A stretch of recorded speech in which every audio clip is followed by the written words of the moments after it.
Selamat malam saudara, Anda menyaksikan pasca debat Capres-Cawapres 2024. Kita baru saja sama-sama menyaksikan bagaimana jalannya debat calon wakil presiden keempat yang berlangsung di JCC Jakarta. Dan kita akan langsung melihat situasi terkini di sana. Debat baru saja berakhir, kita lihat bagaimana calon presiden dan calon wakil presiden tengah menemui tim sesnya masing-masing sebelum meninggalkan venue debat di JCC Jakarta. Saya akan langsung bertanya bagaimana situasi terkini di sana. Ada rekan saya Cindy Permadi. Cindy.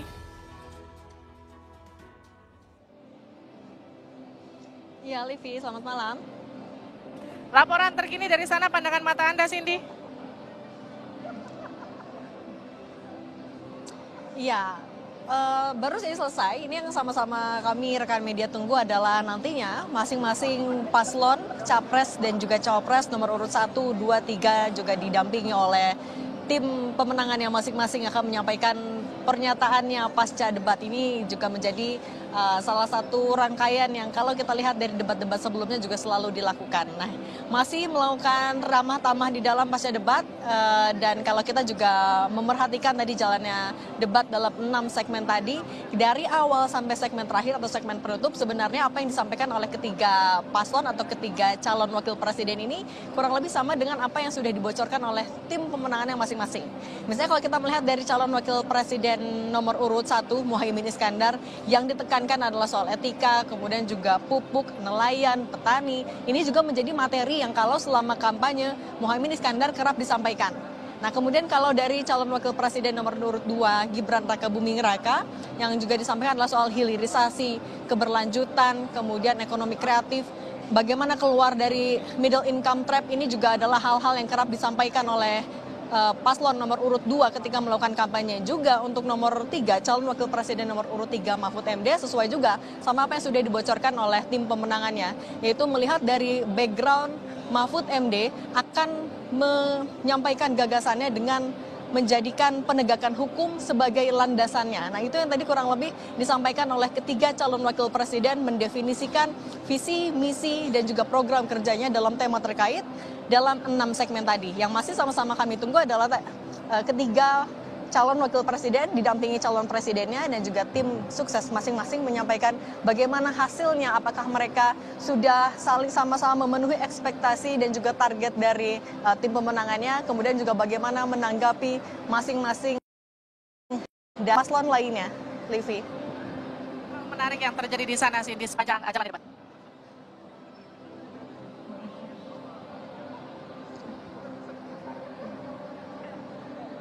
Livi, bisa diulangi lagi pertanyaannya? Apa saja hal-hal menarik yang terjadi di sana sepanjang jalannya debat, Cindy, yang mungkin tidak tercover oleh suasana live di sini?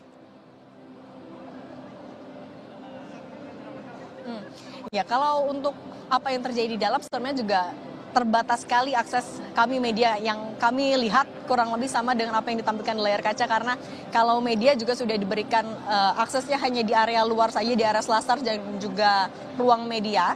Sementara kalau untuk di dalam itu hanya boleh dimasuki oleh masing-masing tim pemenangan, paslon, dan juga perwakilan dari media penyelenggara. Jadi kurang lebih sama. Tapi yang juga kami cermati adalah bagaimana masing-masing audiens tetap diminta untuk menaati peraturan, tidak membuat kegaduhan selama jalannya debat. Kemudian juga bagaimana jumlah audiens itu tetap diminta memenuhi 75 orang, karena ini memang jadi evaluasi dari debat-debat sebelumnya. KPU sudah meminta agar tim pengawalan misalnya tidak semuanya bisa masuk ke dalam, tapi bisa semakin dibatasi agar tidak memenuhi kapasitas. Kemudian juga kalau tadi sore sampai jelang debat, para pendukung non-undangan memenuhi area selasar, tapi ketika sudah mendekati area atau waktu debat, itu mereka sudah mulai membubarkan diri karena juga nobar dari masing-masing paslon juga digelar di beberapa tempat, Livi. Cindy, nanti saya akan kembali lagi ke Anda untuk melihat bagaimana pernyataan pers dari masing-masing capres-cawapres di sana. Terima kasih Cindy Permadi, rekan saya langsung dari arena venue atau venue debat di JCC Senayan, Jakarta. Saudara, selamat malam.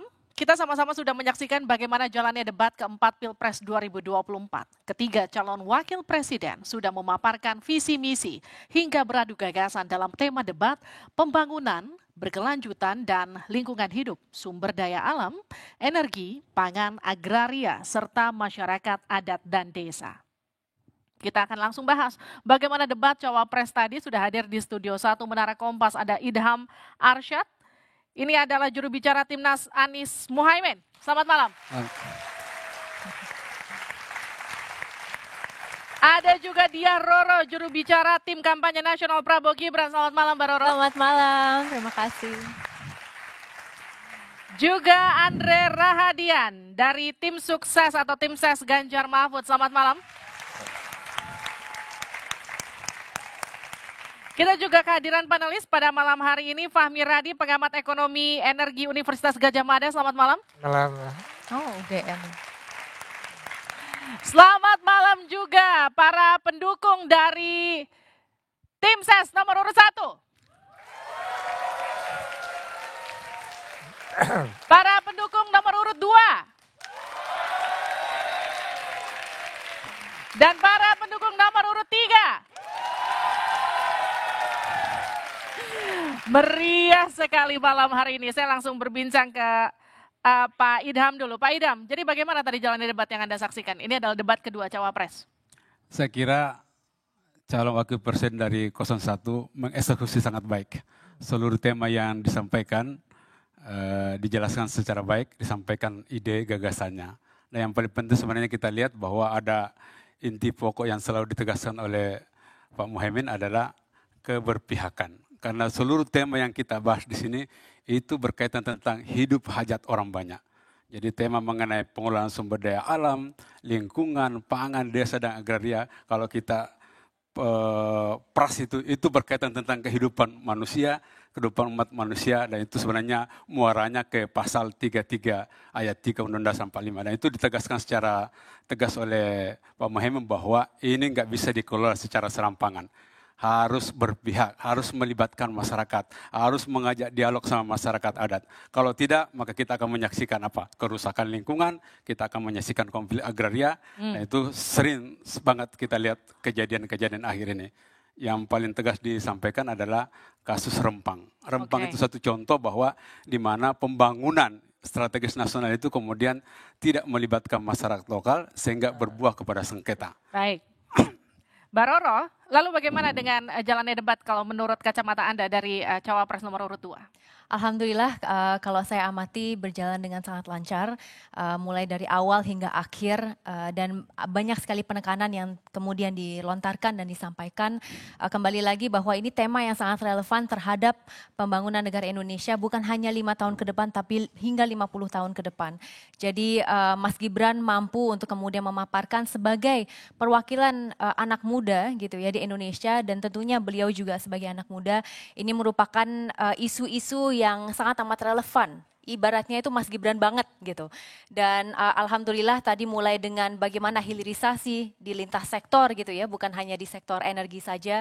Lalu kemudian bagaimana kita dapat menciptakan masa depan yang berkelanjutan, tetap memikirkan Indonesia sebagai salah satu negara yang mempunyai potensi dengan pertumbuhan ekonomi yang cukup tinggi gitu ya, hingga 6% di tahun 2050, 2045. Tapi di samping itu bagaimana kita seiringan dengan itu betul-betul memikirkan tentang sumber daya manusianya, mulai dari aspek pendidikan, tadi kan dikaitkan juga dengan desa ya, jadi bagaimana kita dapat mengembangkan desa gitu, di mana pertumbuhan semuanya diawali dengan desa, lalu kemudian juga dari segi lingkungan hidupnya, baik itu dari segi bagaimana kita terhadap AMDAL, bagaimana kita berkomitmen untuk merealisasikan penurunan emisi karbon, baik itu di sektor energi dan lintas sektor lainnya juga.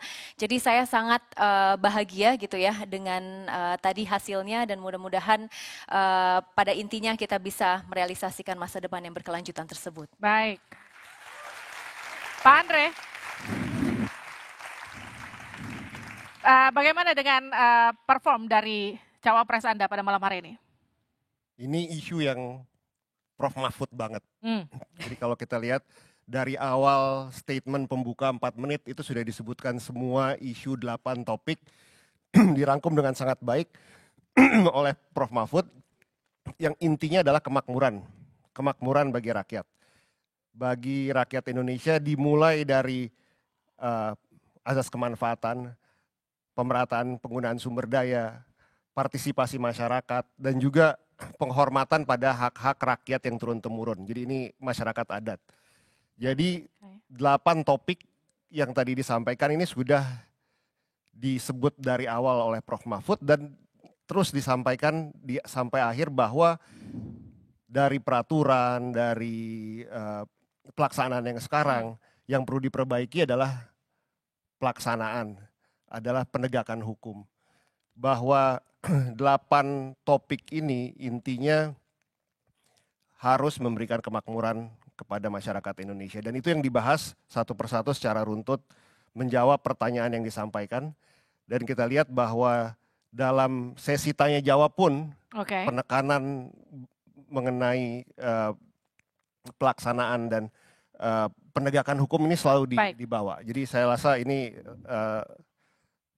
Prof. Mahfud banget lah. Oke, ada satu statement yang menarik dari Pak Mahfud tadi soal food estate yang kemudian Pak Mahfud katakan food estate gagal, rusak lingkungan, rugi kita. Memang data seperti apa yang kemudian dimiliki oleh Timnas dari Ganjar Mahfud? Tapi nanti dijawab saja dah.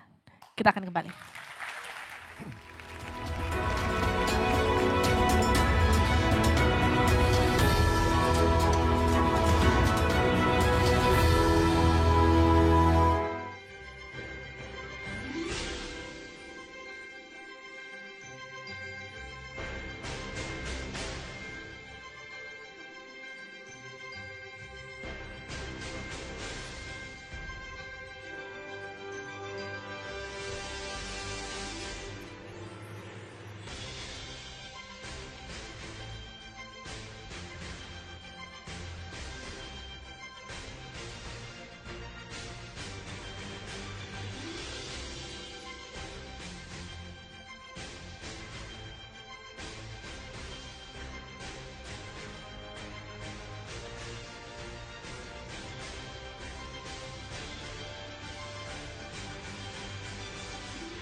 Selamat malam kepada Pak Muhaimin dan Pak Anies Baswedan. Silakan Pak di sebelah kiri, Pak Anies silakan di sebelah kanan. Pertama, saya sangat berterima kasih kepada seluruh kaum.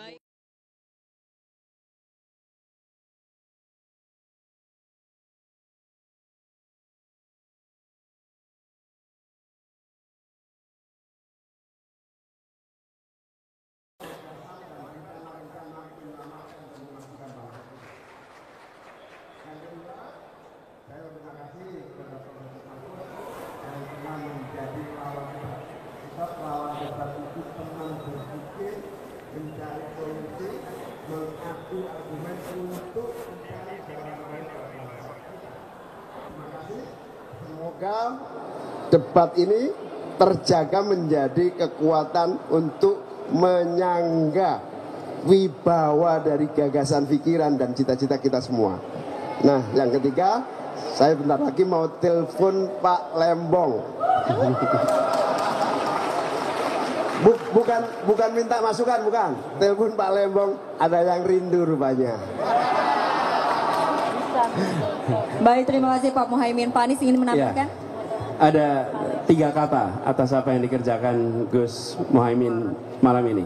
1 bangga, 2 bangga, 3 bangga. 3. Saya bangga kenapa? Karena Gus Muhaimin menjaga marwah debat. Menjadi forum untuk bicara policy, bukan definisi.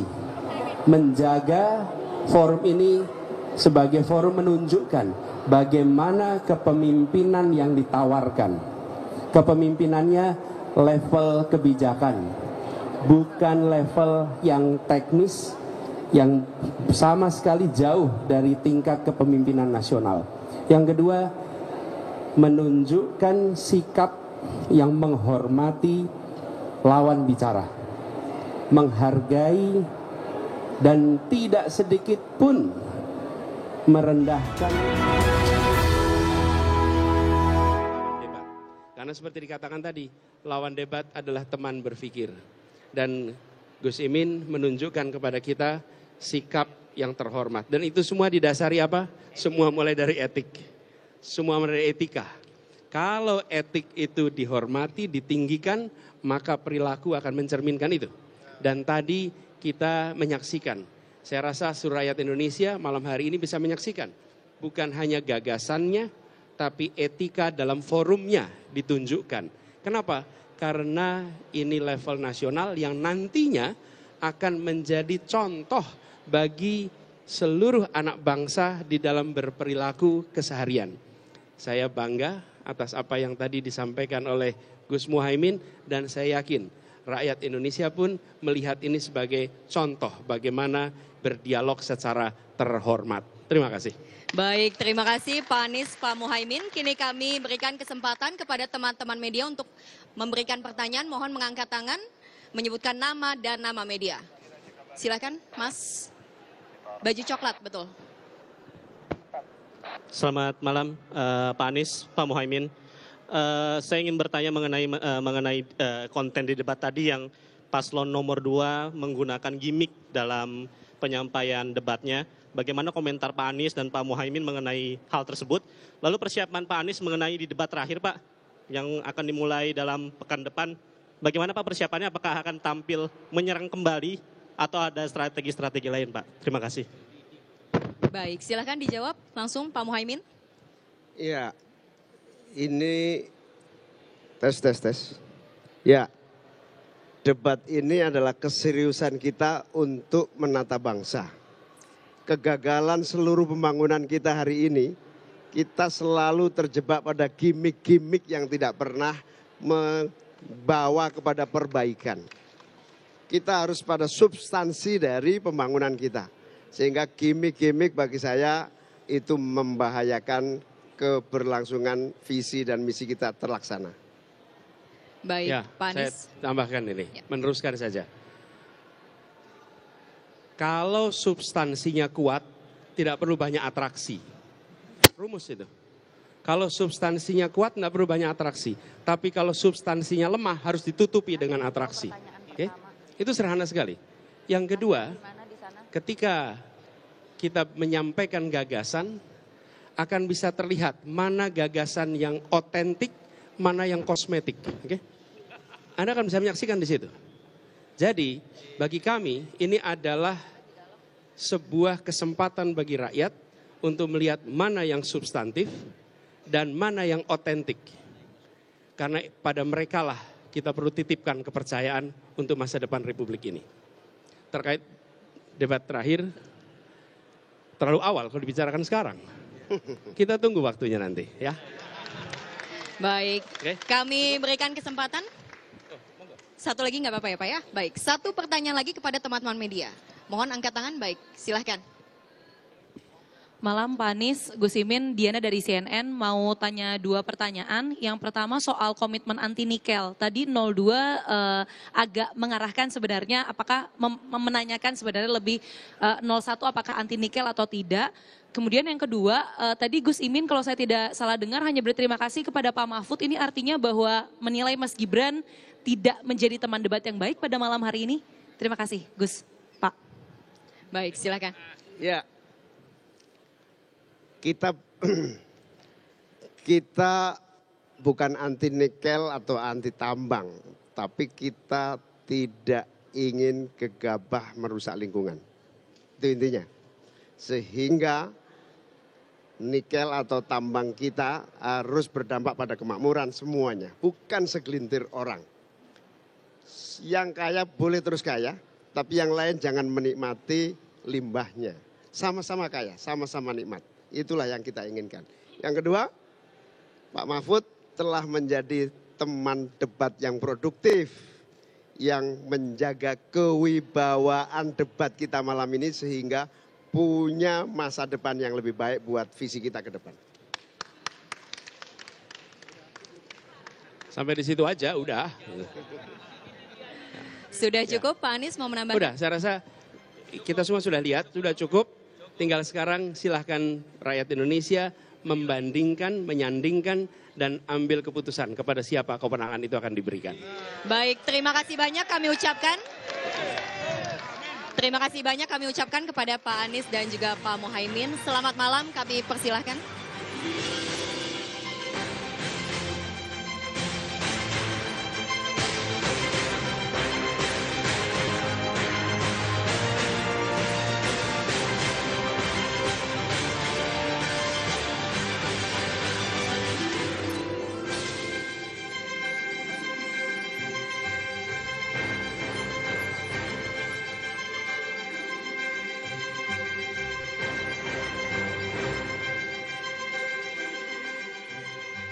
Kita baru saja mendengarkan keterangan pers dari pasangan Capres-Cawapres nomor urut 1 Anies Baswedan dan juga Muhaimin Iskandar, dan keduanya kini nampak meninggalkan tempat atau arena debat. Sementara kita juga sedang melihat bagaimana persiapan dari Capres-Cawapres nomor urut 2 Prabowo Subianto dan Gibran Raka Buming Raka yang akan menuju ke tempat konferensi pers.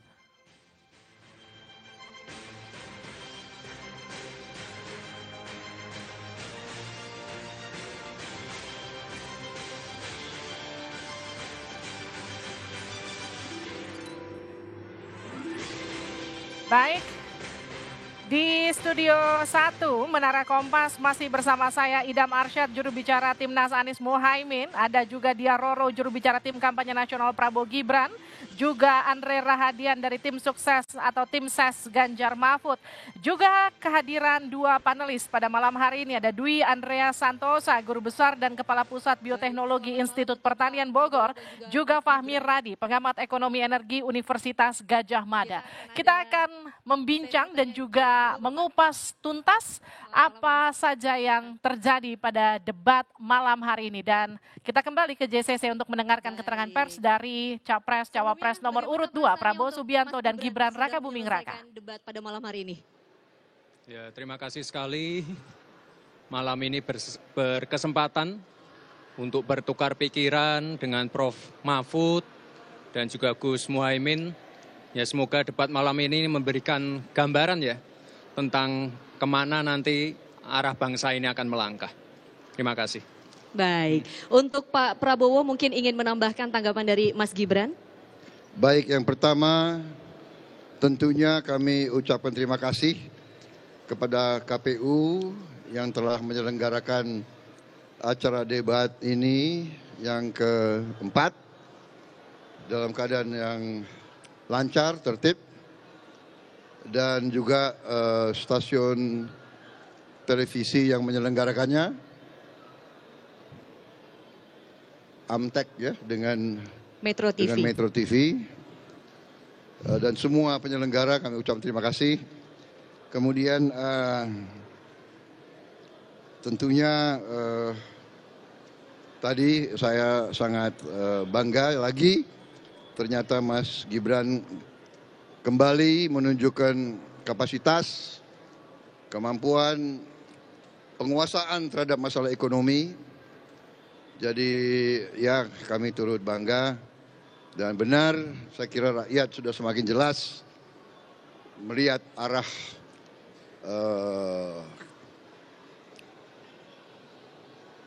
kebijakan-kebijakan yang akan kita laksanakan, melanjutkan yang sudah baik, membangun di atas fondasi yang kuat. Rakyat saya kira mengerti benar-benar apa yang sudah dihasilkan oleh Presiden Joko Widodo dan presiden-presiden sebelumnya. Kita ingin melanjutkan semua yang baik dan mempercepat kemajuan kita demi kemakmuran rakyat Indonesia. Jadi saya kira itu yang ingin saya sampaikan. Saya kira rakyat ingin secepatnya pemilu datang supaya keputusan jelas dan bangsa kita bisa bekerja lebih baik lagi ke depan. Saya kira itu dari saya dan dari Mas Gibran dan dari tim kami semuanya yang ada di sini. Baik, kita akan ada Terima kasih. 2 pertanyaan Pak Prabowo dari teman-teman media. Kita batasi 2 pertanyaan. Mohon teman-teman menanyakan sesuatu yang singkat dan juga jelas. 1, silakan. Mbaknya. Yang baju coklat. Ya, saya Andini dari apahabar.com. Sempat disinggung sama Mas Gibran bahwa akan membereskan permasalahan tambang ilegal ya kan. Terus beberapa waktu lalu juga Mas Gibran udah datang ke Tanah Bumbu di Kalimantan Selatan, yang mana di sana ada Jalan Nasional kilometer 171 yang longsor karena tambang ilegal. Nah, sebelumnya Mas ini udah tahu permasalahan itu atau belum? Lalu bagaimana tanggapannya? Nanti akan kami tindak lanjuti. Saat ini sudah ada 2078 IUP yang sudah dicabut. Ya, ke depan harus kita perketat lagi monitoringnya. Itu. Terima kasih. Baik, 1 pertanyaan terakhir. 1 pertanyaan terakhir. Selain yang sudah menjawab. Mana? Ini yang silakan. Selamat Pak Prabowo, Pak Gibran, dan juga seluruh tim dari Paslon 02. Cek. Anda dari mana? Aman. Itu moderatornya suruh ngomong dong, kalau ganti orang gitu loh. Cek, baik. Selamat malam Pak Prabowo, Pak Gibran, dan seluruh tim Paslon 02. Izin saya Reno Reksa Pak dari SCTV. Saya ingin menanyakan tadi selama beberapa debat di beberapa segmen Mas Gibran ini terkesan ya Mas ya, terkesan melakukan atau ofensif ke paslon nomor urut 03 dan 01. Pertanyaan saya gini, apakah ini dalam tanda kutip counter attack dari paslon 02 ke 03 dan 01 berkaca di debat yang ketiga kemarin Pak Prabowo lebih diserang juga oleh paslon 01 dan 03. Makasih Mas Gibran. Ya, masalah ofensif atau tidak itu ya saya kembalikan lagi ke pemirsa, ke penonton ya. Terima kasih. Saya tadi hanya bertukar pikiran, menyampaikan visi misi, itu saja ya. Terima kasih. Baik, terima kasih semuanya. Terima kasih Pak Prabowo Terima kasih. dan juga Ya. Mas Gibran. Terima kasih. Ya.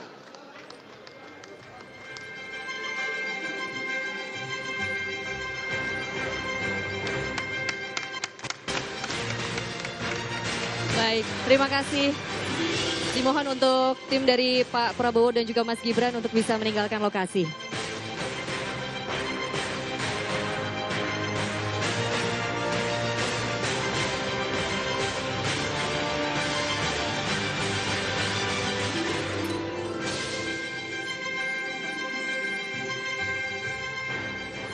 Kita baru saja mendengarkan keterangan pers dari pasangan Capres-Cawapres nomor urut 2, Prabowo Subianto dan Gibran Raka Buming Raka. Saya akan langsung ke panelis kita pada malam hari ini, ada Pak Fahmi Radi dan juga Pak Dwi Andreas Santosa. Saya ke Pak Fahmi Radi dulu. Jadi bagaimana Anda melihat dan juga mengikuti jalannya debat keempat pada malam hari ini? Kalau dibandingkan dengan debat kedua calon presiden tadi, saya kira ini ada lebih baik gitu ya. Apa indikatornya lebih banyak membahas masalah-masalah substansi dan beberapa gimmick itu sudah mulai dikurangi. Meskipun Gibran tampaknya masih menggunakan strategi menyerang gitu ya, dengan beberapa yang seolah-olah merendahkan lawan bicaranya tadi.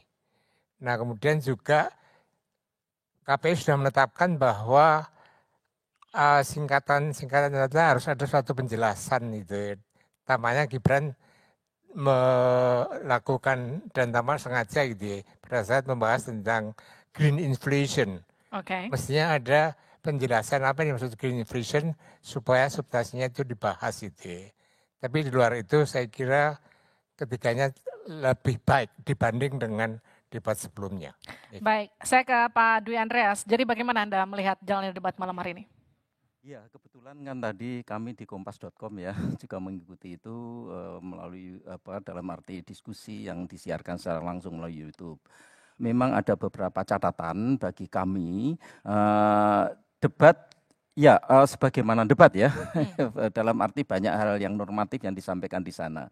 Sedangkan di kami sebenarnya saya sangat berharap mewakili sedulur-sedulur tani kami, saya sudah 27 tahun bergerak di jaringan tani kecil, ada solusi yang genuine terkait persoalan pertanian, terkait persoalan petani kecil, terkait persoalan pangan. Karena apa? Kalau kita lihat selama 10 tahun terakhir ini, yang terjadi justru berbeda jauh dari cita-cita yang sekarang yang sudah 10 tahun yang lalu dicita-citakan. Misalnya terkait impor pangan yang terus membesar dalam 10 tahun terakhir ini, Mbak, catatan kami ya, itu impor pangan itu melonjak dari 10 miliar US dollar ke 18,6 miliar US dollar, hampir 2 kali lipat selama 10 tahun terakhir ini. Defisit neraca perdagangan kita juga melonjak hampir 2 kali lipat dari 8,9 miliar US dollar melonjak ke 16,2 miliar US dollar. Itu. Lalu terkait dengan kesejahteraan petani, kita ingat betul tahun 2020-2021 sebagai salah satu contoh sampai 2022, itu nilai tukar petani NTP tanaman pangan itu di bawah 100, Mbak. Dalam arti apa? Petani rugi.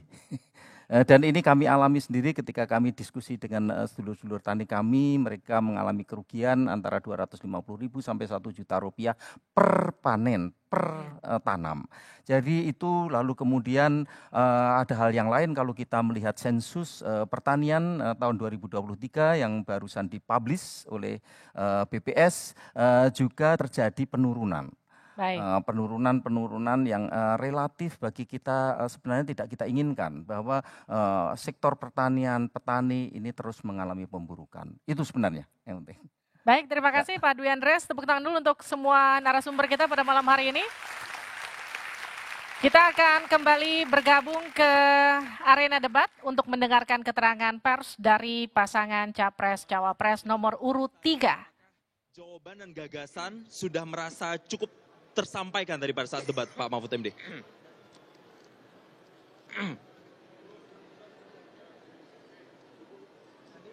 Baik, tadi rasanya di dalam debat ya biasa-biasa sajalah begitu debat itu. Itu penilaian setiap orang berbeda, tapi saya sendiri merasa bahwa saya sudah memberi yang terbaik untuk debat ini.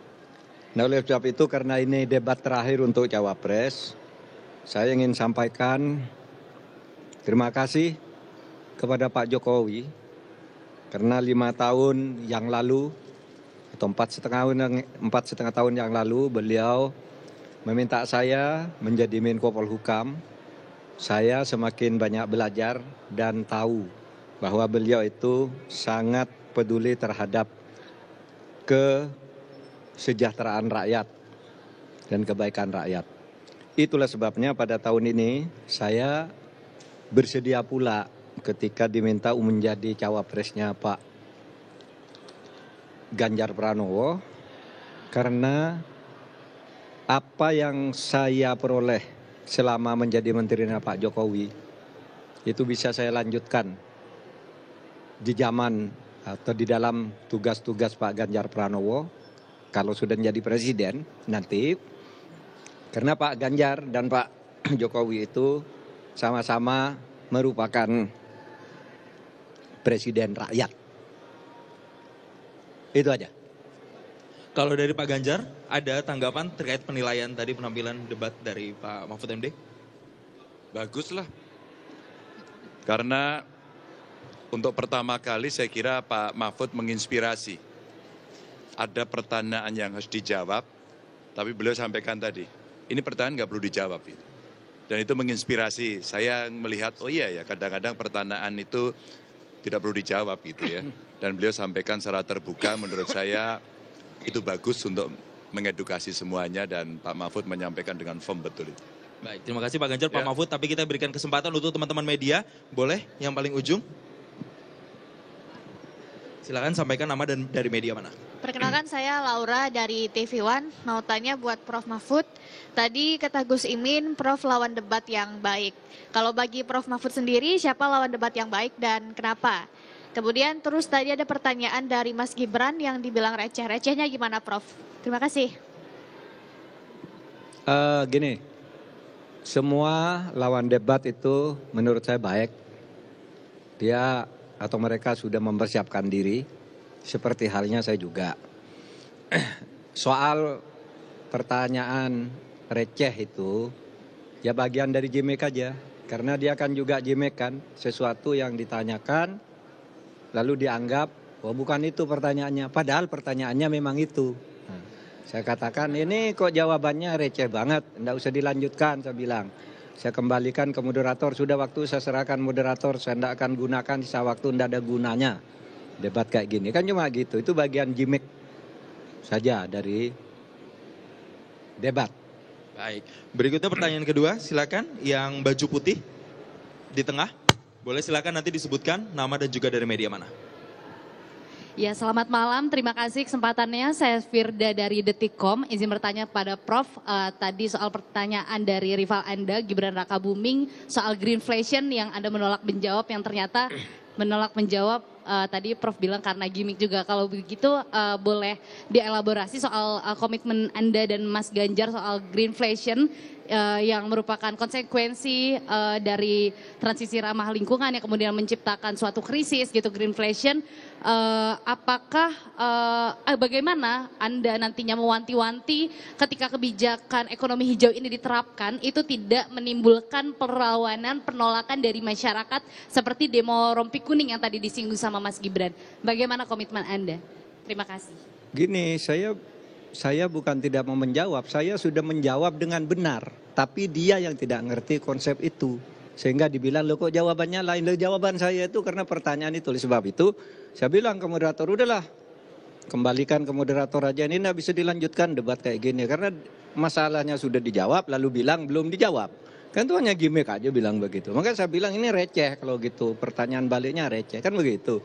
Saya sudah menjawab sesuai dengan pertanyaan. Oke. Apa? Ini saya mau baca dulu ya pesan dari TPN. Baju yang saya pakai bersama Pak Ganjar ini merupakan aksi nyata dan balutan harapan perempuan Indonesia untuk merawat ibu pertiwi kita yang sakit. Izinkan saya bercerita tentang perjalanan baju ini. Baju ini terbuat dari kapas yang mudah terurai secara alami. Kapas ini ditanam oleh petani perempuan di Tuban, Jawa Timur, dengan teknik tumpang sari tanpa menggunakan bahan kimia. Kapas diproduksi menjadi benang dan ditenun secara manual menjadi selai kain. Pewarnaan menggunakan pewarna alami dari tanaman, bukan kimia. Sehingga menghindari penggunaan 2,5 juta liter bahan kimia. Sementara kancingnya diproduksi di Makassar, ini kancingnya. Kain dijahit oleh ibu-ibu di desa Badung, Bali. Menggambarkan semangat dan kerja keras mereka untuk memberikan penghidupan yang lebih baik bagi keluarganya di masa depan, di mana 100% dari mereka menerima upah yang layak. Dibutuhkan waktu 180 hari, 6 bulan, untuk tumbuh, memintal, menenun, dan menjahit baju. Proses ini telah menebarkan dampak positif untuk 1.500-an kehidupan, terdiri dari petani hingga penjahit. Juga berhasil mencegah produksi 80 ton CO2 dan menggenerasi 30 hektar lahan melalui daur ulang sampah dan mengubah tanah kering menjadi agroforestry. Sebelumnya, para ibu pengrajin terdampak bahan kimia yang bahaya bagi kesehatan dan mencemari sumber air dan juga tidak mendapatkan penghidupan yang layak. Pengembangan penanaman kapas asli Indonesia juga menjadi inspirasi di mana sekarang lebih dari 90% kita mengimpor kapas.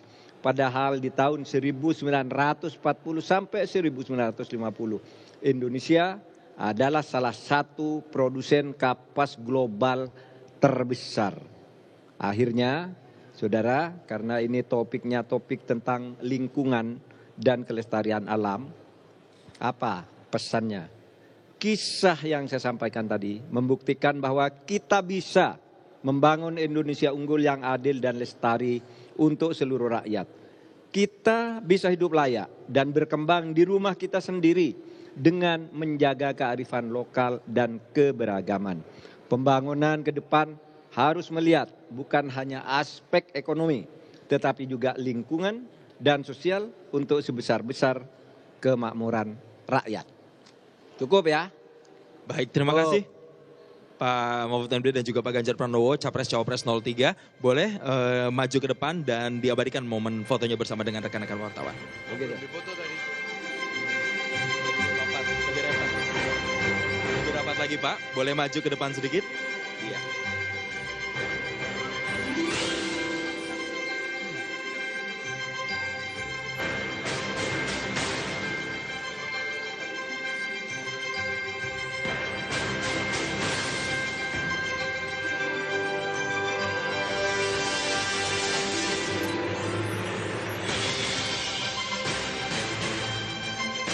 Baik, terima kasih Bapak Ganjar Pranowo dan juga Pak Ganjar Mahfud atas konferensi pers. Itu dia tadi keterangan pers dari pasangan Capres-Cawapres nomor urut 3 Ganjar Pranowo dan juga Mahfud MD. Saya langsung ke Mas Andre. Mas Andre, tadi bagaimana melihat keterangan pers yang tadi disampaikan Pak Mahfud ketika ia mengatakan bahwa ada pertanyaan yang memang harus dijawab, ada juga yang nggak harus dijawab ketika tadi debat?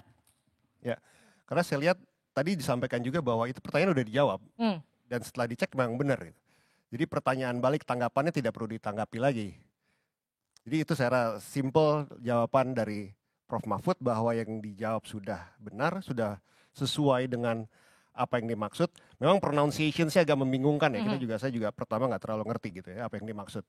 Jadi tapi setelah itu dijawab dengan baik oleh Prof. Mahfud, dianggap gimmick, dia bilang bahwa itu tidak menjawab. Nah, itu jadi Prof. Mahfud bilang mungkin dari pandangannya ini udah selesai lah gitu. Baik, saya ke Mbak Roro. Mbak Roro tadi juga sempat dibilang ofensif malam hari ini Gibran. Bagaimana responnya Mbak Roro? Jadi menurut saya itu memang style beliau dalam menyampaikan sebuah gagasan gitu ya. Karena itu merupakan sebuah metode untuk kemudian menegaskan beberapa hal yang kami sorot sebagai sesuatu hal yang penting. Lalu kemudian tentu kalaupun ada kritik terkait itu gitu ya. Kadang-kadang sebagai anak muda itu gampang susah Mbak. Jadi gampang susahnya itu ketika kita kelihatan mungkin kesannya tuh kayak ngotot atau kesannya seakan-akan kita mempunyai apa ya energi tersendiri lah untuk menyampaikan sebuah gagasan itu disangkanya kita sombong. Sedangkan kalau kita terkesan lemah lembut gitu ya, kita tidak terlalu tegas dalam menyampaikan sebuah opini, dikira kita kurang cerdas gitu. Jadi pada intinya kita melihat bahwa alhamdulillah Mas Gibran mampu gitu ya untuk menyampaikan gagasan-gagasan beliau. Saya ke Pak Idam, singkat saja Pak Idam, tadi bagaimana ketika Caimin mengatakan Pak Mahfud itu adalah lawan debat yang cukup baik, tapi kemudian tidak mengucapkan itu ke Pak Gibran? Saya kira kita harus menangkap inti pesannya bahwa debat Capres-Cawapres itu adalah kesempatan untuk kemudian seluruh rakyat kita melihat calon pemimpin kita ini mau ngapain. Jadi itu intinya. Jadi kalau pertanyaan-pertanyaan kemudian tidak membawa eksplorasi terhadap tema yang dibahas, tentu dianggap tidak produktif. Saya kira pesannya di situ. Baik, tepuk tangan dulu untuk semua narasumber saya pada malam hari ini.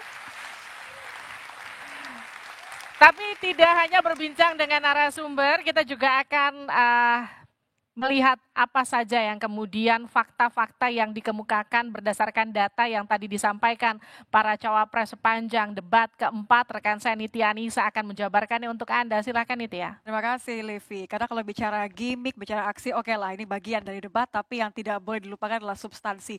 Yang mana yang fakta, yang mana yang benar. Sudah ada Mas Bayu Galih, editor cekfaktakompas.com yang nanti akan menjelaskan ya, mana kemudian data-data yang diungkapkan para cawapres dalam debat. Ini yang menjadi menarik ya, Mas Bayu ya. Oke. Sebentar lagi kita akan kembali masih dalam program khusus debat Cawapres Pilpres 2024 usai jeda. Kita akan kembali.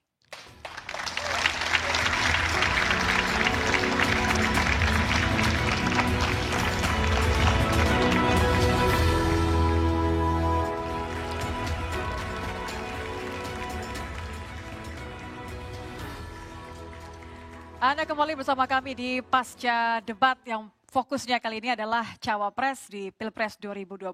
Kalau tadi saya sudah memperkenalkan editor cek fakta kompas.com, Bayu Galih. Mas Bayu, ini sesuatu hal yang sangat seru karena tidak hanya bicara mengenai substansi, tapi juga kompas.com berkomitmen untuk kemudian mengecek bahasan-bahasan yang disampaikan oleh para cawapres ini dengan data-data yang akurat, begitu ya? Ya, jadi kita menguji pernyataan yang disampaikan 3 kandidat untuk disandingkan apakah sesuai dengan data yang ada. Nah, itu dia tantangannya. Nah, bicara mengenai soal apa saja yang kemudian akan kita paparkan bersama-sama di sini, mana yang menjadi pertimbangan dari kompas.com untuk menemukan apakah sejauh mana pernyataan dari para cawapres ini mengandung fakta atau kebenaran. Sebelumnya, saya akan bagikan kepada Anda terlebih dahulu. Ini adalah pernyataan atau kutipan dari calon wakil presiden nomor urut 1 Muhaimin Iskandar yang kemudian mengatakan bahwa jumlah rumah tangga petani gurem ini mencapai sekitar 16 juta. Ditahan dulu senyumnya Mas Bayu karena kita akan bahas nanti bagaimana faktanya terkait dengan pernyataan dari Muhaimin Iskandar setelah pernyataan yang satu ini.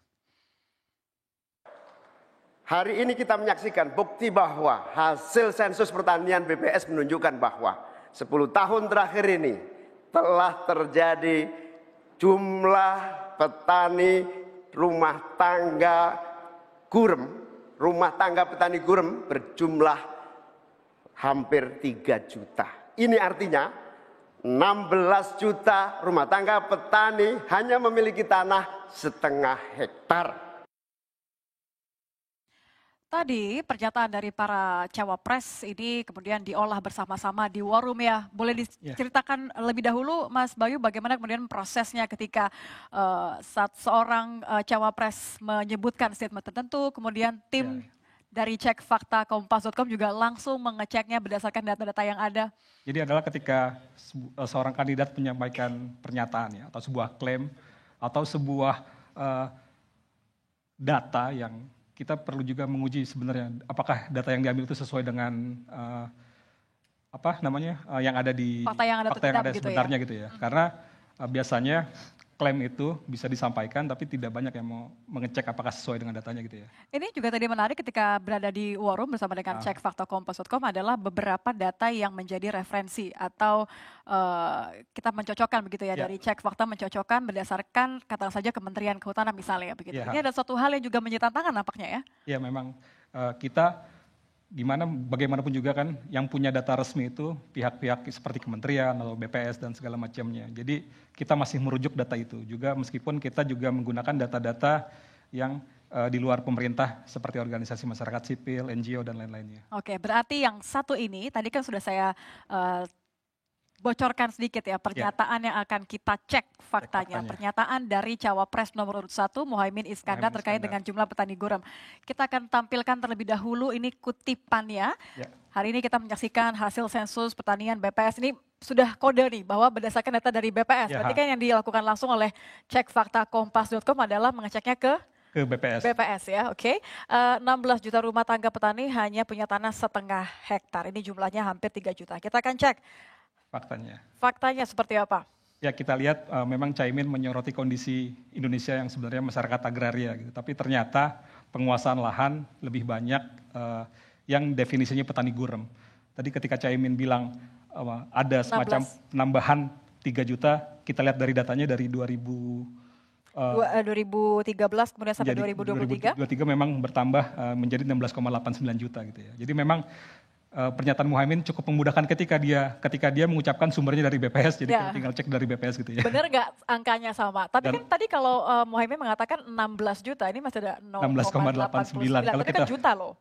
Kalau kita bicara angka mungkin 0,89 juta itu signifikan gitu ya. Tapi kan kompas.com melakukan cek fakta itu tidak memiliki parameter benar atau salah, tapi masih sesuai dengan data yang ada. Karena kan ingatan manusia mungkin ketika debat itu bisa terbatas gitu ya. Jadi dia mungkin ingat 16 juta, 16-an gitu ya. Oke. Berarti ini masih masuk kategori yang dinyatakan fakta oleh cek fakta kompas.com. Alright. Kalau tadi adalah pernyataan dari cawapres nomor urut 1, kita akan lihat juga, dengarkan terlebih dahulu, lebih tepatnya ketika calon wakil presiden nomor urut 2, Gibran Rakabuming Raka mengatakan bahwa Indonesia merupakan negara dengan cadangan nikel dan timah terbesar nomor 2 di dunia. Kita harus bersyukur Indonesia memiliki sumber daya alam yang sangat kaya. Di antaranya kita punya cadangan nikel terbesar di dunia, timah terbesar nomor 2. Kira-kira sesuai Kak dengan data kemudian yang ditemukan oleh cekfaktakompas.com. Kita akan lihat kembali, ini adalah kutipan dari pernyataan Gibran Rakabuming Raka. Cadangan nikel terbesar di dunia, timah terbesar nomor 2. Saya akan bukakan.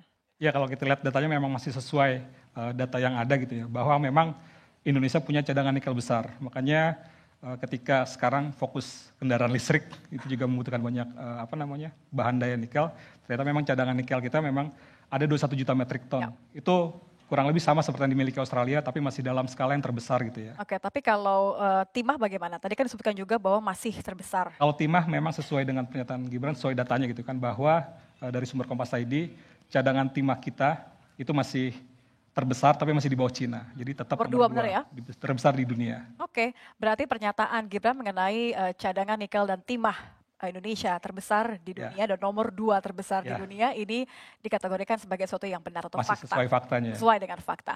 Nah, yang terakhir kita akan dengarkan juga pernyataan dari calon wakil presiden nomor urut 3, Mahfud MD, yang mengatakan bahwa sumber daya alam Indonesia ini sangat kaya, tapi pangan belum berdaulat.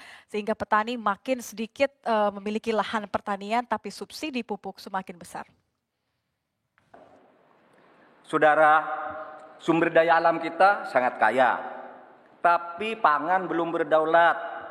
Petani makin sedikit, lahan pertanian makin sedikit, tapi subsidi pupuk makin besar. Benarkah demikian? Dari kutipan pernyataan Mahfud MD yang menyebut bahwa sumber daya alam Indonesia ini sangat kaya tapi pangan belum berdaulat. Saya rasa ini adalah kata kuncinya yang kuncinya berdaulat ya. Dicari ya. Apa sih definisi berdaulat, jadi, kemudian bagaimana faktanya? Kalau kita bicara berdaulat berarti kita bisa menghasilkan pangan dari swasembada lah, misalnya ketika zaman Orde Baru dulu. Tapi kita lihat ketika kita bicara tadi berdaulat, berarti kita apakah kita mengimpor dari luar, itu juga. Makanya kita ngecek seperti apa jumlah data impor pangan ya, terutama beras. Karena kan kita semestinya negara agraria menghasilkan beras ya. Tapi kita lihat data impor beras itu justru tertinggi dalam 5 tahun terakhir. 2023 itu ada 3,06 juta ton ya. Dibandingkan dari data 2022 itu naik sekitar 6 kali lipat. Iya, 6 kali lipat dari 400 ribuan ya, 429 ribuan. Oke, ini saya perjelas bahwa artinya dalam kurun waktu 5 tahun terakhir 2023 menjadi yang tertinggi begitu yang ya? Tertinggi ya. Oke, baik. Terima kasih Mas Bayu, tapi setelah ini kita masih akan kembali karena masih ada 3 pernyataan yang harus kita cek kembali sesuai tidak dengan fakta yang ada. Masih di pasca debat Capres-Cawapres Pemilu 2024 usai jeda di Kompas TV.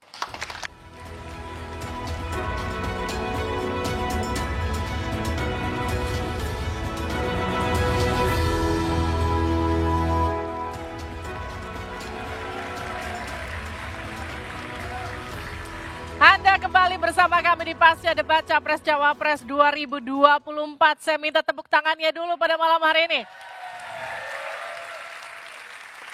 Mana dari pendukung paslon nomor urut 1? Pendukung paslon nomor urut 2? Pendukung paslon nomor urut 3? Masih semangat sampai malam hari ini. Saya langsung ke Mas Andre. Tadi pertanyaannya soal food estate gagal, rusak lingkungan, rugi kita. Itu pernyataannya Pak Mahfud. Jadi gimana Mas Andre? Ya, Prof Mahfud datanya lengkap ya. Dari lembaga kementerian, dari para penggiat, dari LSM. Termasuk juga LSM internasional yang bahkan ada yang membuat liputan khusus terkait food estate yang dibuat oleh Indonesia. Jadi pertama bahwa food estate yang dibuat ini melakukan pengalihan lahan dari hutan. Dan jadi kalau dibilang gagal itu juga dikonfirmasi oleh Mas Gibran ya, disebutkan memang ini belum berhasil saat ini. Patokannya ya sekarang gitu. Bahwa itu nanti diharapkan di tahun kedua ketiga mungkin berhasil, tapi kerusakan alam udah kejadian. Oke. Terjadi pengalihan dari hutan dibuka dibuat jadi food estate. Baik, Mbak Roro, bagaimana responnya soal dibilang food estate itu gagal, rusak lingkungan. Jadi lingkungannya udah keburu rusak, hasilnya belum ada. Jadi begini ya, ketika kita berbicara mengenai food estate, ini sangat amat dekat dengan sangat amat dekat dengan lumbung pangan. Jadi lumbung pangan ini niat baiknya, kita mulai dengan niat baiknya dahulu, yaitu adalah bahwa negara Indonesia populasinya diproyeksikan untuk bisa lebih dari 280 juta penduduk di tahun 2030 hingga lebih dari 300 juta penduduk di tahun 2050. Dan itu semua akan diiringi dengan permintaan energi yang semakin meningkat dan juga permintaan pangan yang juga semakin meningkat. Nah, maka dalam hal ini ketika berbicara mengenai lumbung pangan ini semua diatur melalui Undang-Undang Nomor 23 Tahun 2019 tentang pengolahan sumber daya nasional atau PSDN, dan dari situlah ada relevansinya terhadap bagaimana Kementerian Pertahanan. Tetapi leading sektor dalam hal ini adalah tetap Kementerian Pertanian. Baik. Dengan kementerian-kementerian lain seperti LHK, lalu kemudian juga di situ tentu pertanian itu tadi, dan lintas lembaga lainnya hingga PUPR. Nah, maka oleh karena itu dengan niat baik ini kita melihat bahwa banyak sekali success story sebetulnya yang kita dapat kalau dari laporan juga yang kami terima, yaitu adalah misalnya di beberapa lintas wilayah baik itu di Kalimantan Tengah hingga di beberapa wilayah lainnya, karena intinya adalah bagaimana negara bisa hadir untuk meningkatkan produktivitas lahan. Dan kami melihat bahwa pada intinya progres hanya bisa dilihat secara maksimal dalam kurunan waktu lebih dari 3 tahun. Dan ketika ada kaitannya tadi disampaikan mengenai kerusakan lingkungan dan lain sebagainya, kita harus menyadari bahwa kementerian terkait, yaitu adalah Kementerian LHK, sudah terlibat di dalam prosesnya, mulai dengan izin lahannya juga, Mbak. Jadi semua itu melalui proses verifikasi, cek langsung di lapangan juga, dan izin dikeluarkan untuk kemudian memberikan ruang agar lumbung pangan ini bisa hadir untuk rakyat Indonesia. Nah, intinya yang terakhir adalah kami menyadari bahwa ketika kita ingin mendorong pertumbuhan ekonomi nasional gitu ya, lalu kemudian kita lihat ripple efeknya seperti apa, kita harus paham bahwa tidak bisa juga 100% itu ramah lingkungan gitu. Jadi ada faktor-faktor yang kemudian kita harus persiapkan. Yang penting adalah environmental cost-nya bisa kita minimalisir dengan kita mendorong sustainability. Saya ke Pak Idam. Pak Idam, tadi catatan dari Caimin soal pengadaan pangan yang tidak melibatkan petani, tapi juga full di korporasi. Gimana soal itu? Itu contohnya food state. Jadi kalau disebutkan kenapa gagal, saya kira memang gagal. Gini, food state ini bukan program baru. Itu zaman Orde Baru sudah ada yang namanya PLG Gambut. Itu juga gagal. Kemudian di zaman pemerintah SBY juga diulangi. Namanya program MIFE di Maroke. Itu juga gagal. Tiba-tiba kita kena COVID, lalu strateginya adalah food state. Tentu kalau kita kena COVID, lalu strateginya food state, itu tidak tercapai karena produksi tidak ada. Tadi Gus Muhaimin menyebutkan bahwa dengan contoh food state, kita melihat bahwa terjadi pembalakan hutan, perusakan hutan. Kalau tadi Pak Gibran menyebutkan bahwa contoh Gunung Mas 700 hektar berhasil itu, malah menyebut jagung, padahal itu adalah untuk singkong. Jadi fakta yang dikemukakan sebenarnya tidak benar. Jadi menurut saya kedua paslon tadi menyebutkan sebagai satu contoh karena di situ kita bisa melihat satu, kerusakan lingkungan ada, yang kedua mengabaikan masyarakat adat, yang ketiga memicu konflik agraria, dan yang paling penting sebenarnya ini contoh dari pembangunan yang tidak melibatkan petani. Jadi nggak ada produksi di sana karena tidak melibatkan petani, yang ada adalah korporasi. Jadi bisa disebut gagal karena tidak ada produksi. Yang ada kerusakan lingkungan, yang ada meninggalkan masyarakat adat, yang ada adalah soal-soal yang kemudian kita berkesimpulan bahwa sebenarnya hendak kemana pembangunan pangan kita mau dilanjutkan ini. Baik, Mbak Roro mau dijawab singkat? Bisa, jadi saya ingin memaparkan bahwa ada beberapa lokasi di mana lumbung pangan ini kita galakkan. Lalu kemudian kalau di Kalteng itu di Pulang Pisau dan Kapuas itu untuk padi pasang surut ya. Lalu kemudian kalau di NTT di Sumba Barat untuk padi dan juga jagung. Kalau kita berbicara mengenai tadi untuk di Gunung Mas di Kalteng itu sebetulnya masih memang belum jalan karena anggarannya belum dialokasikan untuk wilayah itu. Jadi ini mungkin kita perlu cek data juga ya, tapi pada intinya produksi sudah ada untuk beberapa komoditas. Tetapi kembali lagi bahwa ini merupakan proses yang cukup panjang dan kita butuh melihat progresnya hingga lebih dari 3 tahun ke depan. Jadi Anda nggak setuju kalau dibilang baru dimulai sudah dibilang gagal begitu kira-kira ya. Tadi Cawapres nomor urut 3 Mahfud MD menyebut pertanyaan Cawapres nomor urut 2 Gibran Rakabuming Raka tak layak untuk dijawab. Hal ini disampaikan Mahfud saat Gibran menanyakan padanya tentang cara mengatasi greenflation atau inflasi hijau. Kita dengarkan ini dia.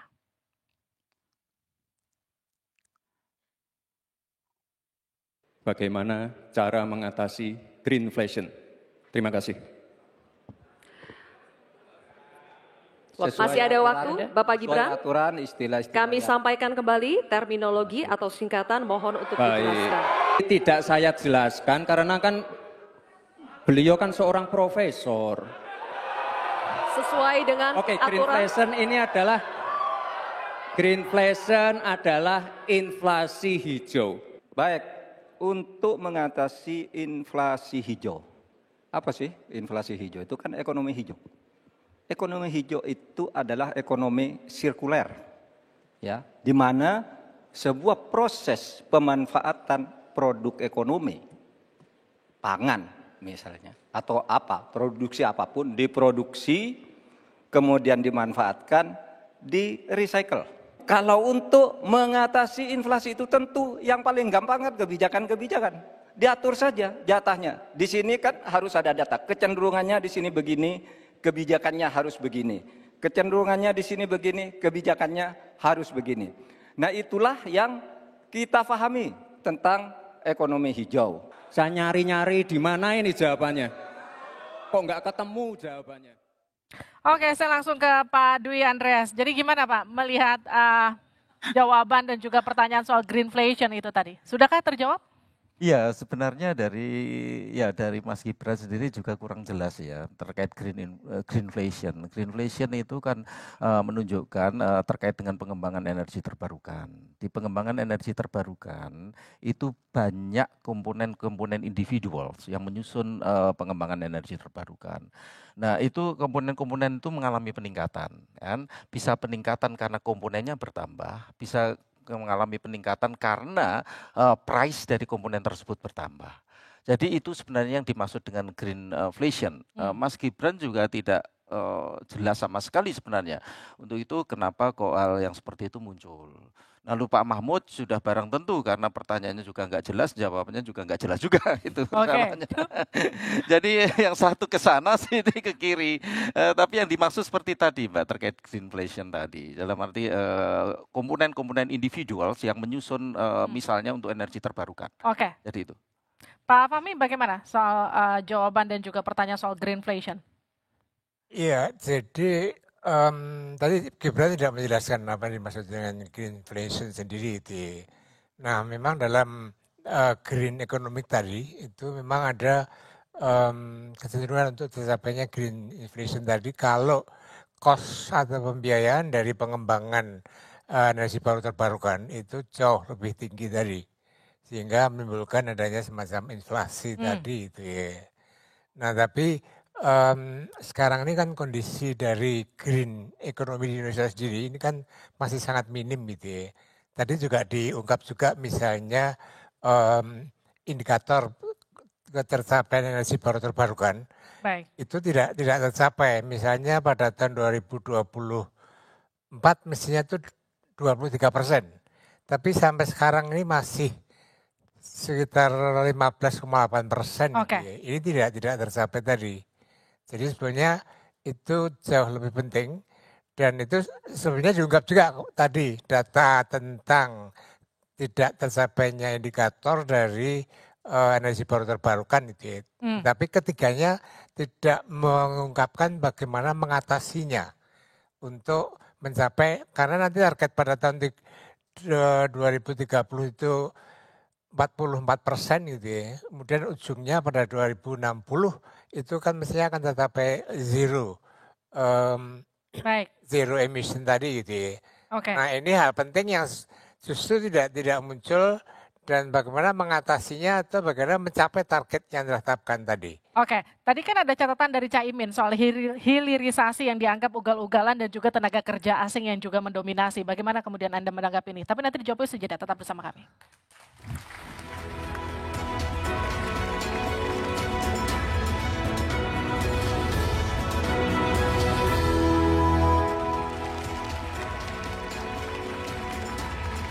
Di Studio 1 Menara Kompas masih terasa sekali semangatnya. Saya yakin ini karena semangat untuk mengecek seberapa fakta ini diungkapkan dalam pernyataan di debat keempat yang fokusnya kepada cawapres ini. Saya akan, sebelum saya melempar lagi ke Mas Bayu, kita akan dengarkan terlebih dahulu pernyataan dari calon wakil presiden nomor 1, Muhaimin Iskandar, yang menyinggung soal pengadaan pangan nasional, food estate, dari pemerintah yang gagal. Muhaimin menegaskan bahwa program food estate ini harus dihentikan karena mengabaikan petani Indonesia dan melahirkan konflik agraria. Yang lain kita sangat prihatin. Upaya pengadaan pangan nasional dilakukan melalui food estate. Food estate terbukti mengabaikan petani kita, meninggalkan masyarakat adat kita, menghasilkan konflik agraria dan bahkan merusak lingkungan kita.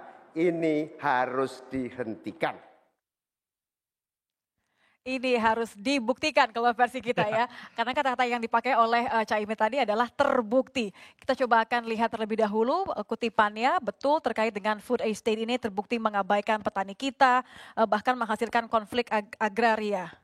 Silakan Mas Bayu. Ya, yang menarik adalah pernyataan Caimin ini memang ketika kita bicara food estate, ini banyak hal yang bersinggungan. Kayak misalnya pernah bersinggungan dengan hutan adat di NTT dan juga bicara menanam yang tadinya bermacam-macam bahan pangan tiba-tiba semacam dipaksa untuk satu pangan saja gitu kan. Jadi ketika food estate ini terjadi, mulai menimbulkan konflik-konflik dengan masyarakat yang di sekitarnya. Karena juga ada beberapa lahan milik masyarakat yang diubah untuk proyek food estate. Ya, hutan adat ya. Berarti memang ini sesuai dengan fakta yang ada bahwa bahkan ada rekomendasi atau referensi dari Walhi bahwa kawasan hutan seluas kurang lebih dari 600 hektar ini yang kemudian di Kalimantan Tengah yang dampak dari... Ada juga kerusakan lingkungan yang ditimbulkan oleh food estate juga ya. Oke, kalau tadi sudah sesuai dengan faktanya pernyataan dari Cawapres nomor urut 1, kita akan dengarkan juga pernyataan atau kutipan dari debat keempat dari Gibran Raka Buming Raka yang mengatakan bahwa anggaran dana desa yang digelontorkan pemerintah ini terbukti menurunkan angka desa tertinggal dan meningkatkan angka desa berkembang serta mandiri. Anggaran dana desa sudah terbukti menurunkan angka desa tertinggal dan meningkatkan angka desa berkembang dan mandiri. Oke, ini menarik karena kita bicara soal definisi desa tertinggal, desa mandiri ya. Ini adalah kutipannya. Anggaran dana desa terbukti menurunkan angka desa tertinggal dan meningkatkan angka desa berkembang dan mandiri. Betul tidak terbukti pernyataan dari Gibran? Kalau kita bicara dana desa memang konsep awalnya adalah kan memberikan modal untuk desa agar dapat mengembangkan sumber dayanya sendiri.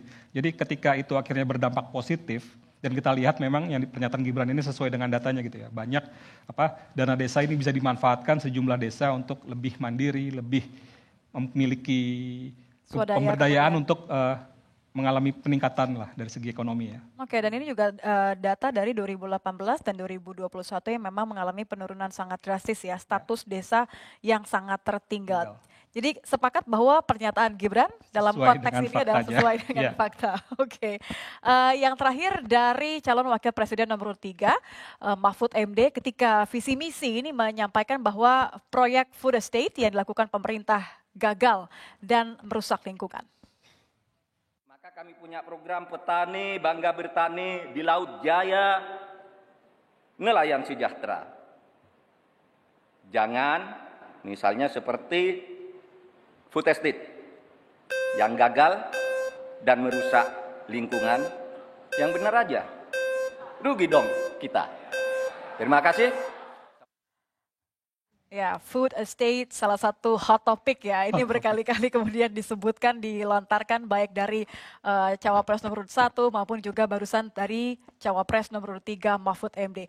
Jangan misalnya seperti food estate yang gagal dan merusak lingkungan, yang benar saja rugi dong kita. Benar nggak sih, sesuai dengan fakta nggak ya? Ya, ini menarik sih ketika Mahfud MD gitu ya, seorang menteri koordinator di pemerintahan Jokowi membicarakan soal food estate gitu kan. Jadi kenapa tadi Gibran sedikit menyinggung pasangan 01 dan 03 selalu menyerang food estate, karena memang food estate ya. Food estate ini topik yang menjadi pembicaraan juga di masyarakat ya, karena selain potensi-potensi pengubah memungkinkan ada konflik lahan juga, kemudian juga ada kerusakan lingkungan. Ketika Walhi dan data dari Greenpeace juga memperlihatkan bahwa memang ada banyak kejadian kayak banjir dan segala macam, dan juga adalah ketika lahan food estate dibuka itu kan berpotensi kerusakan lingkungannya terjadi gitu. Ya, ini disebutkan bahwa sekitar 3 juta hutan berpotensi hilang kalau proyek food estate terus Ada area of interest bertambah jadi sekitar 3,2 juta hutan gitu ya. Jadi ada kemungkinannya datanya masih sesuai dengan fakta yang ada. Oke, hot topiknya berhasil kemudian disesuaikan dengan data yang ada, karena ini yang menjadi penting dari cek fakta kompas.com sesuai dengan data dari kementerian maupun juga data yang relevan begitu ya. Data yang relevan. Oke. Terima kasih Mas Bayu, editor cek fakta kompas.com, karena sudah kemudian mengolah semua pernyataan yang ada di war room tadi begitu riuh, namun juga menghasilkan mana-mana yang bisa dikategorikan sebagai sesuai dengan fakta maupun yang tidak. Lengkapnya harus cek langsung di kompas.com ya. Terima kasih Mas Bayu.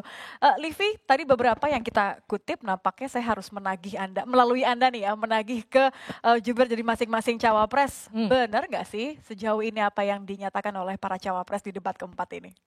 Nanti kita akan tanyakan dan juga kita akan nantikan jawabannya. Tapi sebelum kita kembali kepada masing-masing tim ses, saya mau cek dulu semangat dari para pendukung paslon nomor urut 1, Anies Muhaimin.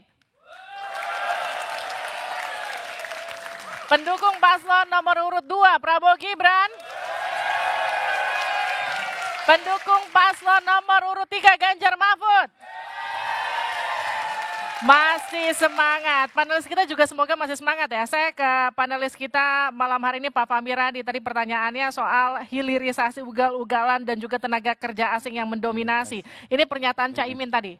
Bagaimana respon Anda soal itu? Ya, sebetulnya tujuan hilirisasi itu ada 2. Pertama, menaikkan nilai tambah. Kedua, membangun ekosistem dari hulu sampai hilir gitu. Nah, menaikkan nilai tambah, kemudian kan ada smelterisasi yang ini memang didominasi oleh investor-investor dari China tadi itu ya. Dan dia membawa tenaga kerja juga.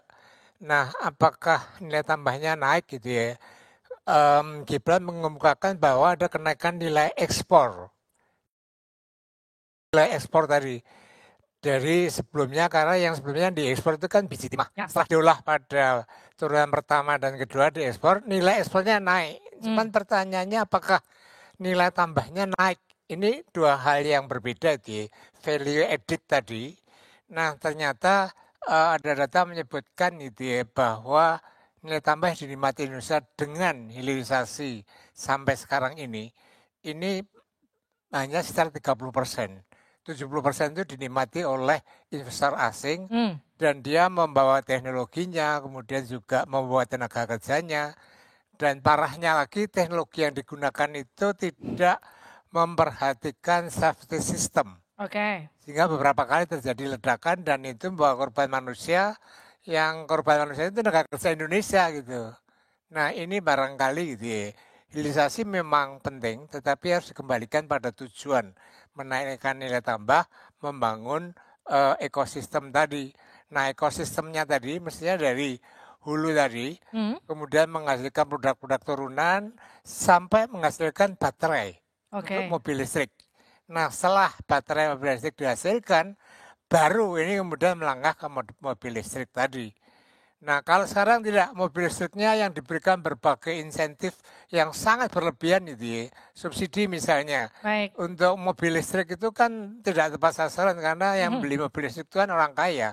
Harganya 1 miliar dapat subsidi 100 juta. Nah, terakhir itu ya. Terakhir Luhut mengumumkan untuk menaikkan pajak dari mobil yang konvensional tadi, agar dia berpindah tadi. Nah menurut saya ini subsidi tadi membebani APBN, kemudian kalau benar kenaikan pajak kendaraan bermotor non listrik tadi dinaikkan, ini akan membebani rakyat. Karena belum tentu semua pemilik sepeda motor itu pindah ke kendaraan listrik. Jadi ini kebijakan yang menurut saya sangat blunder, merugikan APBN dan membebani rakyat. Harus dihentikan itu. Saya ke panelis kita yang satu lagi, Pak Dwi Andreas. Tadi kalau menjawab pertanyaan yang tadi disampaikan Pak Fahmi, Pak Gibran kan juga sempat menyampaikan Indonesia tidak boleh lagi ketergantungan pada energi fosil. Senada dengan tadi apa yang disebut oleh Pak Fahmi bahwa mungkin kita jumping langsung ke mobil listrik begitu ya. Bagaimana respon Anda? Ya, ini sebenarnya di luar ranah kami ya.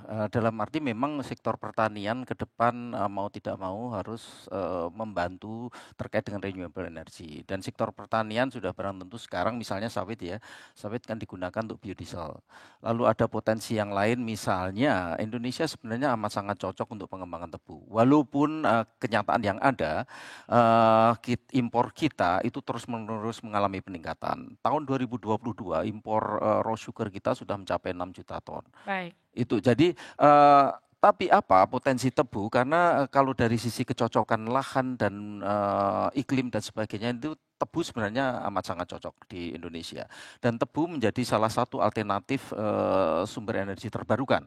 Karena dengan tebu bisa kita konversi menjadi etanol. Dan mengapa misalnya Brasil ini menjadi salah satu negara tertinggi di dunia sebagai produsen etanol untuk energi terbarukan. Jadi kalau dikaitkan antara energi terbarukan, kalau listrik seperti tadi disampaikan ya masih terlalu jauh lah kalau terkait dengan isu pertanian. Isu pertanian ke depan memang akan terjadi benturan antara food and fuel. Karena di negara-negara maju itu yang terjadi. Nah, kalau bicara soal pertanian, tadi kan Pak Mahfud juga sempat mention petaninya dikit tapi subsidi pupuknya naik. Itu pasti ada yang salah. Anda punya catatan nggak soal itu? Tapi nanti dijawabnya usai jeda, tetap bersama kami.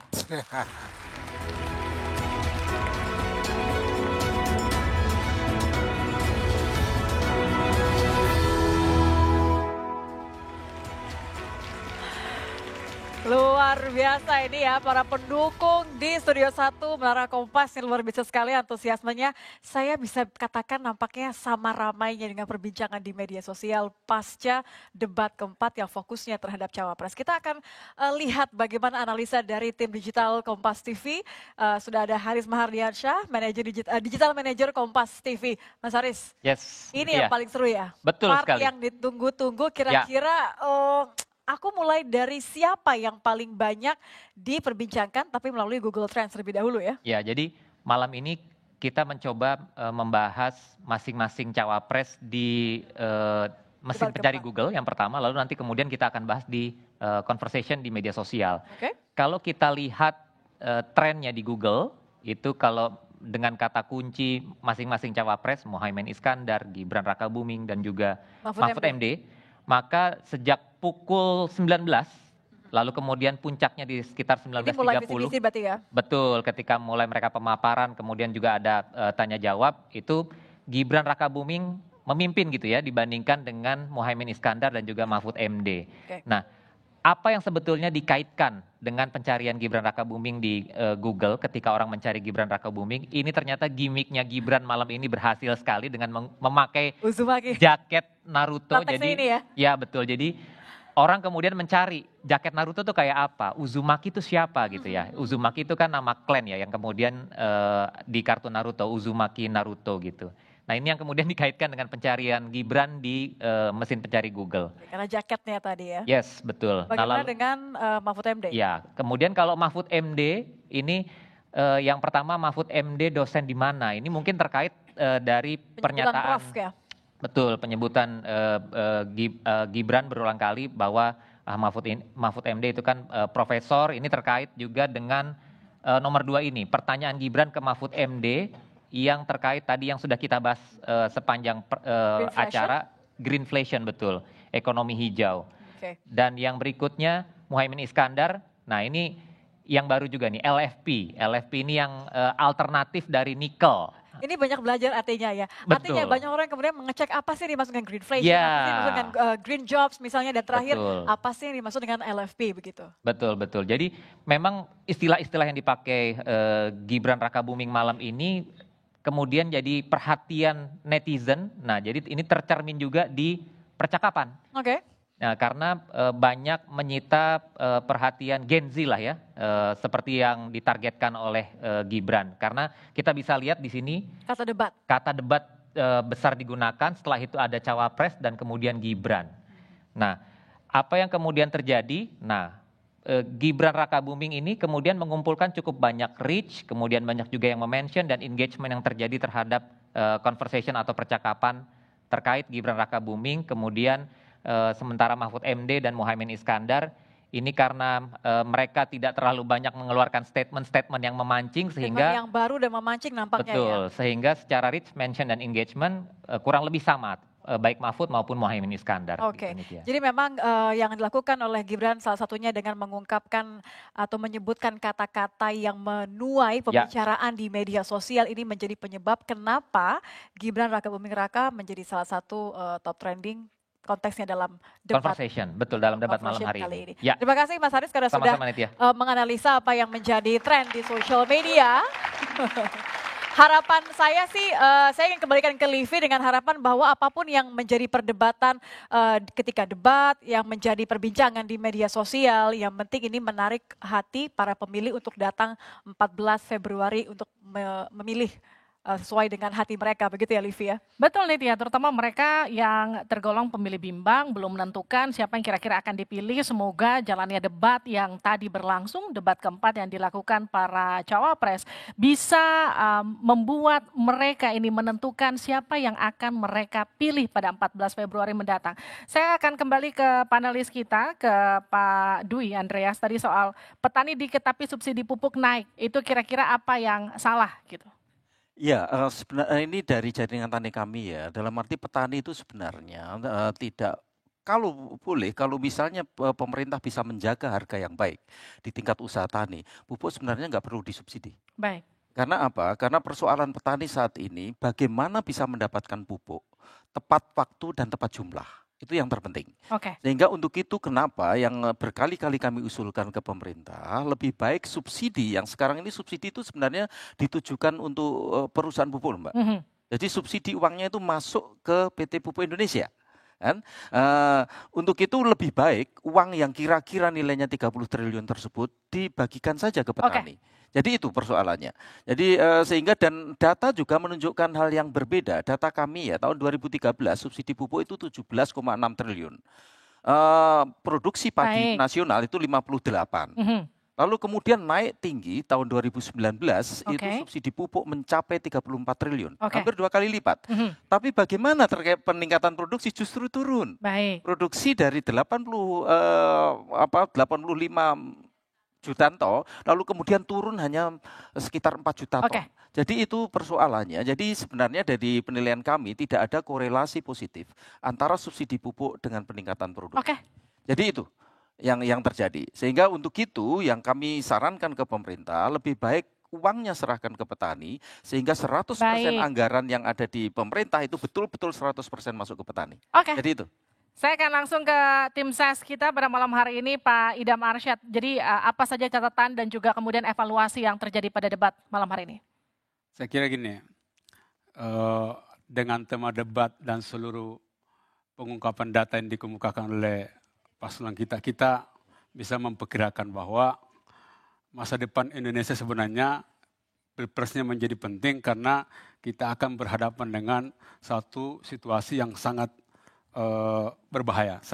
Pertama, kita akan menghadapi krisis iklim. Ini bukan lagi soal persoalan lingkungan biasa, tapi krisis iklim. Bencana ekologis di mana-mana. Yang kedua, Indonesia sekarang berada pada titik yang sangat tidak berkeadilan dari segi pemilikan tanah dan lahan. Tadi disebutkan bahwa guramisasi semakin meningkat, pemilikan lahan petani kita yang 0,5 sampai 16 juta, tapi pada saat yang bersamaan ada segelintir orang yang menguasai luas lahan yang begitu banyak. Yang ketiga, kita juga menghadapi satu situasi di mana pembangunan pertanian kita mengejar produksi, tapi mengabaikan kesejahteraan. Itu sesuatu yang sangat. Jadi menurut saya pesannya adalah ke depan kita harus memilih pemimpin yang kemudian bisa mengatasi. Tadi Gus Muhaimin mengatakan bahwa kalau Amin terpilih, kita akan menjalankan reforma agraria, redistribusi tanah. Kalau kita terpilih, kita akan mengesahkan rancangan undang-undang masyarakat adat. Kalau kita terpilih, kita akan menempatkan rumah tangga petani sebagai pilar pembangunan pertanian kita. Saya kira situasi itu yang dibutuhkan Indonesia di masa mendatang. Terima kasih. Selanjutnya Mbak Roro. Catatan dan juga evaluasi. Saya ingin menjelaskan bahwa ketika kita berbicara mengenai lumbung pangan, itu beroperasi di wilayah yang selayaknya bisa merupakan lahan produksi. Jadi bukan lagi kawasan hutan lindung dan lain sebagainya. Ini harus kita pahami terlebih dahulu. Lalu kemudian yang kedua, mengenai terminologi mengenai green inflation. Green inflation ini merupakan kenaikan harga ya secara tajam yang bahan-bahan pokok yang berkaitan mengenai transisi energi ataupun energi hijau. Dan tadi merujuk kepada data yang sudah disampaikan bahwasanya realisasi energi terbarukan kita di Indonesia berada di kisaran 14% dengan target 17% di tahun 2025. Sebelumnya memang berada di 23%, tapi mengingat bahwa di saat itu rencananya berdasarkan pertumbuhan ekonomi sebesar 6%. Saat ini realitanya tidak seperti itu, maka kami berharap dan Mas Gibran juga sudah menjelaskan betapa seriusnya beliau ingin mendorong transisi energi untuk negara Indonesia demi terciptanya masa depan yang berkelanjutan. Ekonomi hijau sangat berbeda, artinya sangat berbeda. Dan di saat itu kita bisa menyadari bahwa Pak Paslon 3 berarti ya tidak menjawab pertanyaan yang telah diutarakan. Dan kami menganggap bahwa terminologi green inflation ini merupakan sebuah terminologi yang pada dasarnya sudah masuk di dalam tema tersebut. Jadi bukan lagi sesuatu hal yang perlu dipertanyakan. Tapi selebihnya Paslon nomor 2 bertekad untuk menciptakan masa depan yang berkelanjutan. Kita tidak hanya memikirkan pertumbuhan ekonomi nasional kita saja, tetapi bagaimana kita kemudian mensejahterakan masyarakat. Dari tingkat desa juga kita perkuat dari segi kesehatan, ekonomi dan lain sebagainya, di mana didampingi dengan lingkungan hidup yang terjaga dengan baik. Itulah komitmen kita untuk negara Indonesia. Selanjutnya silakan Pak Andre. Baik. Jadi isu yang dibahas hari ini itu menjadi sangat penting karena bukan hanya mempengaruhi bagaimana Indonesia berkembang 5 tahun ke depan, tapi sudah menjadi urgent pada saat ini. Kita tahu isu pangan, kita lihat bahwa kelangkaan pangan, harga pangan yang meningkat. Kita tahu bahwa kita akan berkompetisi dengan negara lain kalau kita perlu impor barang pangan. Kedua, soal iklim. Iklim kita juga sudah merasakan bahwa ini sudah menjadi isu pada saat ini. Iklim ini juga mempengaruhi ketersediaan pangan ke depan. El Nino sudah membuat kelangkaan dan perubahan musim tanam. Ini juga sudah kita harus antisipasi pada saat ini. Terkait dengan sumber daya alam dan energi, kita lihat bahwa bauran saat ini tadi sudah disebutkan 14,5%, tapi data kita melihat masih 12,5%, dan ini yang diturunkan juga baru-baru ini oleh SDM targetnya. Jadi kita lihat bahwa memang untuk mendukung pembangunan berkelanjutan, Prof. Mahfud tadi sudah menyebutkan hal yang sangat penting yang harus kita lihat, bahwa circular economy ini penting, memperpanjang masa penggunaan baik dari energi dan resources yang kita punya. Ini yang belum di-create oleh pemerintah saat ini, bahwa harus ada demand untuk membuat circular economy ini berjalan dengan lancar, dan ke depan ini menjadi salah satu cara transisi ekonomi. Jadi kalau kita lihat peran dan program dari Ganjar Mahfud langsung menyasar ke problem. Jadi pertama soal gimana petani harus bangga bertani, nelayan harus sejahtera, harus ada dukungan pendidikan, anak-anaknya harus sejahtera, ada tiap desa ada satu vaskes dan ada satu nakes. Itu saya lihat menjadi hal yang penting dan dibutuhkan pada saat ini dan untuk 5 tahun ke depan. Jadi saya rasa itu menjadi dasar yang penting untuk para pemilih pada tanggal 14 besok menentukan pilihan. Baik, tepuk tangan untuk semua narasumber saya pada malam hari ini. Idam Arsyad dari Timnas Amin, Diah Roro dari Jubir Timnas Prabowo Gibran, Andre Radian dari Tim Ses Ganjar Mahfud, Dwi Andreas Santosa, Guru Besar IPB, dan juga Fahmi Radi, Pengamat Ekonomi Energi UGM. Terima kasih sudah bergabung bersama kami pada malam hari ini. Demikian pembahasan kita di pasca debat Pilpres 2024. Terima kasih kepada seluruh perwakilan Tim Ses yang hadir, dan juga semoga debat Cawapres tadi dan juga pembahasan kami malam hari ini bisa semakin meyakinkan pemilih, betul ini? Kata kuncinya demi pemilih rakyat akan menentukan siapa yang akan sesuai dengan hati mereka memimpin untuk 5 tahun mendatang. Saya Nitya Anissa dan saya Liviana Cerlisa. Jangan lupa untuk gunakan hak pilih Anda pada 14 Februari mendatang karena satu suara Anda akan menentukan masa depan bangsa Indonesia ke depan. Sampai jumpa. Terima kasih.